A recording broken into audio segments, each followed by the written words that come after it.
Halo semua, akhirnya gue setelah sembuh dari COVID dan makanya ini reviewnya telat. Ini kita baru mendapatkan 3050 dan gue udah tes udah beberapa hari terakhir sih ya, dan bahkan gue pakai jadi harian juga untuk main dan untuk nge-review dan ngetes beberapa game yang gue tes, termasuk di situ ada Warhammer juga yang gue tes menggunakan 3050. Jadi itu salah satu game yang paling berat dari GPU maupun dari CPU dan ternyata cukup capable ya. Jadi ini cukup unik ya. Jadi si Gigabyte ini harusnya seri yang Eagle. Jadi dia ada satu lagi yang ada 3 fan, cuman gue nggak tahu ya dimasuk di Indonesia atau enggak. Jadi SKU-nya ada 2, so gue yang untuk 3050 dari punyanya Gigabyte. Ini yang Eagle. Kalau gue lihat di Tokopedia harganya itu 7,5 kalau kalian bisa lihat.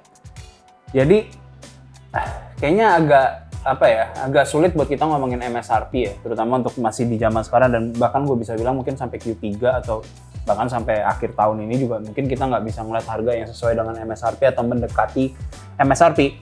Nah jadi 3050 ini sebenarnya datang sebagai mid-end ke low-end untuk GPU. Harusnya penempatan itu sama kalau pada saat zaman dulu itu kita beli misalnya 1060. Jadi kita bisa ekspektasikan performance yang mirip, di mana kita bisa main di 1080 dengan sangat-sangat nyaman, tapi keuntungannya adalah kita bisa push sampai 1440. Tapi di luar itu juga, karena ini adalah RTX 3050, kita mendapatkan RT cores juga atau tensor cores di dalamnya, yang artinya kita bisa menggunakan AI juga, yang mendapatkan fitur itu adalah DLSS maupun ray tracing di dalamnya. Jadi gue rasa untuk suatu VGA ini yang paling reasonable ya untuk dibeli untuk kalian yang mau mencicipi dulu setidaknya untuk kita bisa merasakan DLSS maupun untuk merasakan ray tracing. Nah paling keuntungan yang lain kalau kalian menggunakan display 4K, kalian masih bisa turunin beberapa preset dan menggunakan DLSS untuk bisa main dengan cukup nyaman.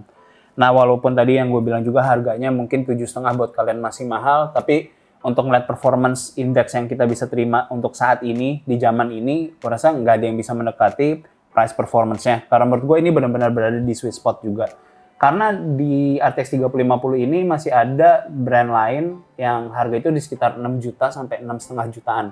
Menurut gue itu lebih mendekati sama MSRP, karena untuk MSRP-nya itu sekitar $249 atau kurang lebih 5 jutaan. Itu 4 juta itu waktu zaman 1060 rilis itu kita udah bisa mendapatkan ya. Jadi nambah sejuta kita mendapatkan performa yang kurang lebih berada di antara kayak 1660 Ti, dan kalau bersama persaingan itu dengan AMD berarti di atasnya 6500 XT dan di bawahnya 6600. Nah, jadi itu yang gue bisa kasih singkatnya untuk si 3050 ini, dan kenapa menurut gue ini menjadi salah satu VGA yang sangat-sangat menarik karena penawaran dari teknologi yang ada dari RTX series-nya itu sendiri. Nah, sekarang baru kita bahas masalah performanya. Nah di game pertama kalian bisa lihat di sini kalau performanya terutama untuk di 1080 maupun di 1440, nanti di slide-nya kalian bisa lihat performanya cukup baik, dan bahkan di 1440 kalian udah bisa menikmati high preset dan mendapatkan playable FPS itu udah di 60 lah, average-nya 59 ya udah sama lah. Dan untuk 1%-nya juga udah 34 yang menurut gue udah bener-bener aman, kalian nggak bisa merasakan yang terlalu parah untuk stutter dan segala macamnya.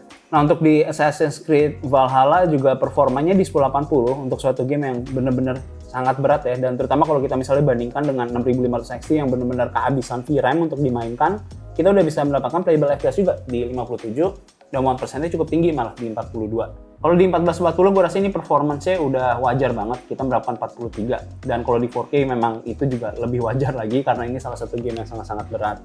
Kalau kita lihat di Watch Dogs Legion, di sini juga udah mendapatkan lagi-lagi FPS playable di 60-an, dan di 1440 juga sama di sekitar 40-an, bahkan di 46. Dan di 4K juga performanya nggak mendekati, jadi harus perlu DLSS di sini. Nah kalau kita lanjut ke game yang udah cukup lama, tapi ya grafik fidelity-nya masih tetap bagus. Di sini kita bisa lihat kalau FPS-nya udah mau mendekati 100. Jadi performance-nya di sini kita bisa lihat mendekati 5600 dan di atasnya 6500 XT. Nah, kalau kita lanjut di resolusi 1440, kita udah mendapatkan 60 dan ini masih nyaman banget, dan kalian bisa menggunakan berbagai fitur yang ada di ray tracing-nya juga. Nah, kalau kita lihat di 4K, ini kalian bisa mendapat minimum playable yaitu di 30 FPS.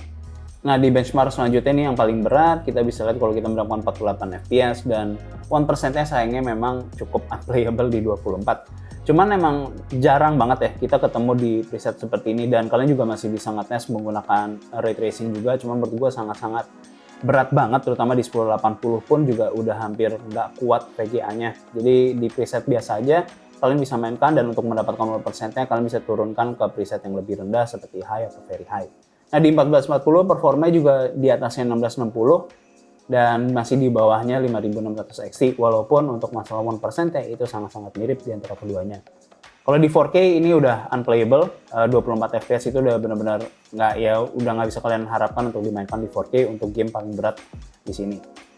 Lanjut untuk di RDR2 dengan Vulkan, kita masih bisa mendapatkan FPS yang benar-benar nyaman banget di atas 60 FPS. Dan untuk di 1440 kita juga masih mendapatkan FPS yang benar-benar nyaman di 53. Bahkan di 4K pun kita masih mendapatkan 30 FPS untuk average-nya.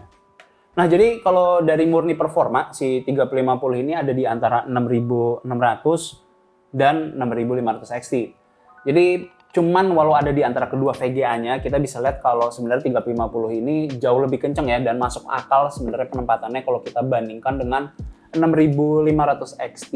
Ditambah lagi kita dapat 8 GB GDDR6 yang tentunya juga memiliki bus width yang lebih luas juga. Itu ngebuat kita jauh lebih nyaman dan bisa aman banget untuk kita mainin game-game yang memerlukan VRAM lebih besar. Nah kalau misalnya kalian lihat di review gue yang ngebahas 6500 XT, di review itu kalian bisa lihat kalau emang jadi isu utamanya adalah kehabisannya VRAM. Dan ditambah lagi dengan game-game yang akan banyak porting dari konsol, dan terutama konsol current gen ini yang mungkin masih bisa dibilang next gen lah, karena masih banyak orang yang belum bisa membeli konsolnya. Itu akan memerlukan VRAM yang mungkin 8 GB yang dulu dianggapnya kegedean, dan sekarang akan menjadi standar, dan sampai 2 tahun ke depan atau bahkan 3 tahun ke depan itu akan menjadi standarnya, karena akan lebih banyak konsol yang menggunakan VRAM sampai 8 GB atau bahkan 10 GB. Jadi menurut gua si 3050 ini masih bisa main sebenarnya sampai 1440. Bahkan kalau kalian menggunakan DLSS di beberapa game, itu kalian masih nyaman banget. Gue juga udah tes di Cyberpunk pun dia masih bisa untuk kalian mainin walaupun masih menggunakan DLSS dengan fiturnya yang bukan quality ya, performance-nya gitu. Ya adalah sedikit ya, cuman setidaknya kalian bisa menikmati kecantikannya dan tetap menggunakan ray tracing di dalamnya. Dan untuk beberapa pun kalian kalau mau main lebih nyaman dan gak mentingin masalah kayak betapa cantik game ya, dan lebih prioritasin visual daripada misalnya smoothness dalam playing atau frame rate, ya kalian bisa turunin ke 1080, nyalain ray tracing dan nyalain DLSS juga. Jadi kalian masih bisa mendapatkan dua sistem yang sangat-sangat canggih, itu adalah melalui upsampling yang melalui DLSS, dan kalian masih bisa menikmati atau mencobakan ray tracing. Yang menurut gua ray tracing pada dasarnya banyak orang yang bilang kalau itu nggak terlalu worth it. Banyak yang bilang kalau shadows, terutama yang di Cyberpunk Abit baru 2077 yang bikin gamenya jadi jauh lebih berat. Banyak yang bilang itu nggak worth it, tapi menurut gue itu justru salah satu yang ngebuat suatu graphic fidelity itu bisa dibilang komplit menurut gue pribadi. Jadi kalau kalian udah mendapatkan reflections, kalian mendapatkan GI dan mendapatkan juga ray trace shadows, itu menurut gue membuat seluruh atmosfer itu menjadi satu, dan kerasa bahwa objek-objek yang ada di dalam game itu menyatu, bukan sesuatu yang tiba-tiba kayak melayang atau berbeda dari yang ada di sekelilingnya, dan ada interaksi dengan cahaya yang ke objek yang akan menimbulkan shadows yang akurat. Jadi itu yang menurut gue bikin kita lebih percaya dan lebih mudah untuk menerima, karena itu sesuai dengan dunia nyata. Jadi sebenarnya sih karena itu sih. Jadi kalau kalian emang mau merasakan hal tersebut, gue rasa 3050 untuk saat ini adalah hal yang paling masuk akal, paling normal untuk kalian bisa dapatkan, karena di harganya yang sekarang itu masih cukup masuk akal dan nggak terlalu jauh dari harga MSRP-nya. Dan gue ingatkan lagi, kalian masih bisa mendapatkan di harga 6 jutaan, yang menurut gue itu sangat-sangat worth it di zaman sekarang dengan kondisi kita yang seperti ini. Kalau harganya benar-benar MSRP, gue rasa ini sih benar-benar hardware choice banget untuk di mid-end ke low-end. Karena harusnya dihargai di sekitar 4, sampai 5 jutaan untuk berbagai vendor atau AID partners lainnya yang menciptakan atau menggunakan GPU RTX 3050. Jadi sekian review gue untuk 3050. See you guys.